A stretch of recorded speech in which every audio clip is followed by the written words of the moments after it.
Hĩndĩ ya mambura ma gũkinyanĩria mũthĩ wa kũhũrana na ciĩko cia mbaara cia kĩmũciĩ kaunti-inĩ ya Kirinyaga, kambĩ-inĩ nĩ ĩkoretwo ĩgĩthiĩ na mbere kwa ihinda rĩa thikũ 16, mũingĩ ũthomithĩtio bata wa gũikarania na thayũ mĩciĩ-inĩ. Agĩtongoria mĩhang'o ĩno kĩharo-inĩ gĩa Kamũigua mwena wa Kutus, Minista wa Gender Millicent Nyawĩra augĩte atĩ harĩ o atumia atatũ, ũmwe nĩ akoragwo akĩgũmĩrwo nĩ mbaara cia kĩmũciĩ kaunti-inĩ ĩno. Na tukauga one in 3 women ni affected ni mbaara ici cia kĩmũciĩ.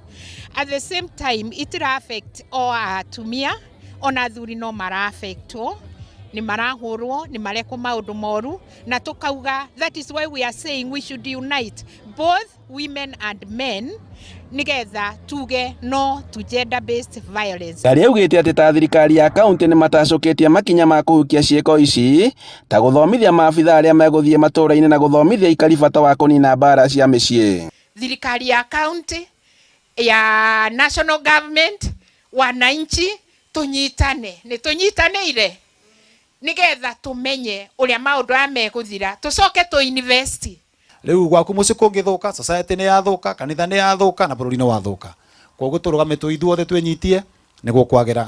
Na to atumia makoretwo makinyamario, amu nginya arũme nĩ makoretwo magĩtũngio mbaara cia kĩmĩciĩ. So arũme nĩ mekĩrirwo guoya, na rĩngĩ ona andũ arĩa maramera ũguo no arũme wenzao.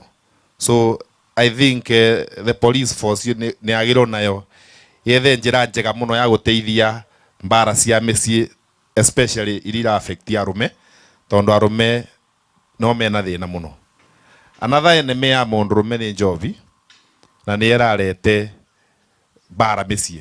Ceceni-inĩ ya borithi hamwe na mathibitarĩ mothe kaunti-inĩ ĩno, nĩ kũrĩ na kũndũ mũingĩ ũngĩhũra riboti cia mbaara cia kĩmũciĩ, na rĩu mũingĩ ũkĩhinyĩrĩrio gũikaraga na thayũ. Napenda kuomba wazee wale wako, kina mama wale wako, tufikishe huu ujumbe kwa watu wetu, ya kwamba kuzuia shida keshoe, which in most cases also results into gender based violence, sababu huyu mjane akitolewa atolewi kwa kuambia aenda kwenyu, atapigwa ama atafanyiwa kitu ingine ya kumuondoa.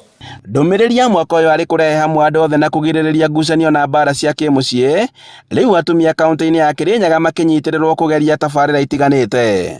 Handũ-inĩ ha Inooro TV, kuma Kamũigua Kutus kaunti-inĩ ya Kirinyaga, njĩtagwo Boni wa Thuku.